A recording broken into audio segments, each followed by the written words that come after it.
Los Angeles City Council member Katie Yaroslavsky, Democrat, joins me now. And Katie, as we're standing here, we are a few hours away from the curfew taking place for the second night. 200 arrests last night. You're seeing more people come in sort of as work gets out, more of those horns, people driving by. Where are we in this right now? Where are we? Well, we're living through a very surreal time. Right?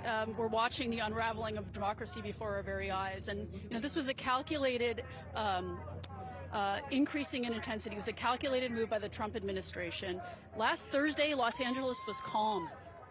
But then ICE agents descended on the city, making arrests in workplaces, schools, Home Depots, striking terror into the heart of our city.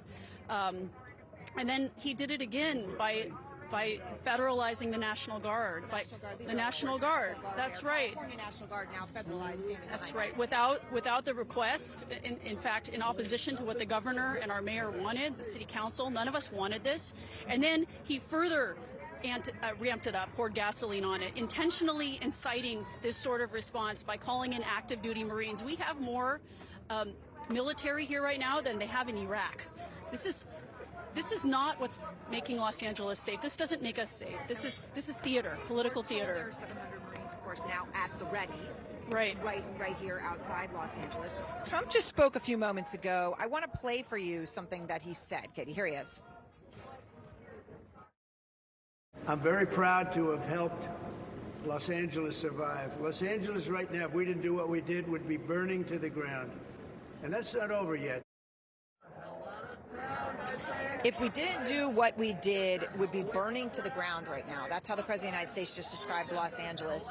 I mean, I'll say we've been here the past few days. Certainly that's not what we've seen. There were some incidents of violence. There were specific individuals involved in that, by and large, peaceful protests, and all of in a very narrow area. But when he says L.A. would have burned to the ground, how do you respond to that?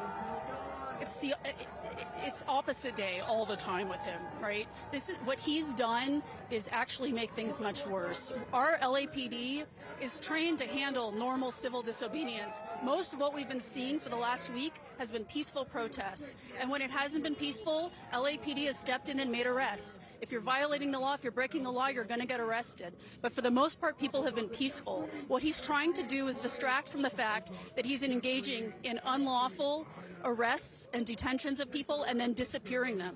So let me ask you how long you expect this curfew to last. It was effective last night. You couldn't go anywhere in this area of downtown 10 minutes before the curfew started, and they only had 90 minutes warning. It was, we're shutting down the stores. So how long does this stay in effect? Right now, we've got a couple hours, so you still have people out. Not many, but more as people have gotten out of work. How long for this curfew? Look, I think as long as it's necessary to show the administration that we do not need National Guard here. We don't need active duty Marines here.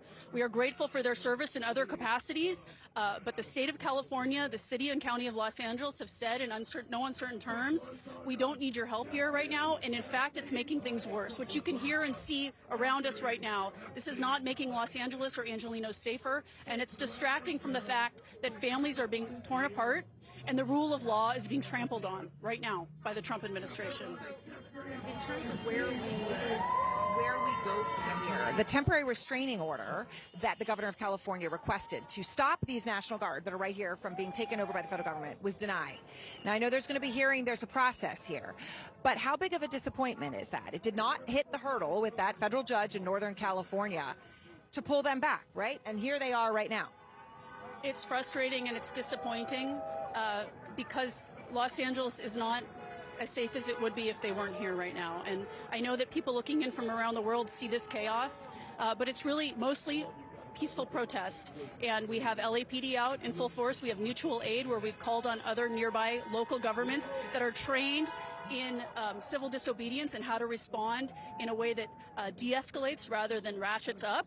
And we've seen incidents across the city of federal agents actually raising the temperature, ramming into cars, engaging in chases on the street. This is lawlessness, and it's not being perpetrated by LAPD. LAPD, we do not need federal agents here in Los Angeles.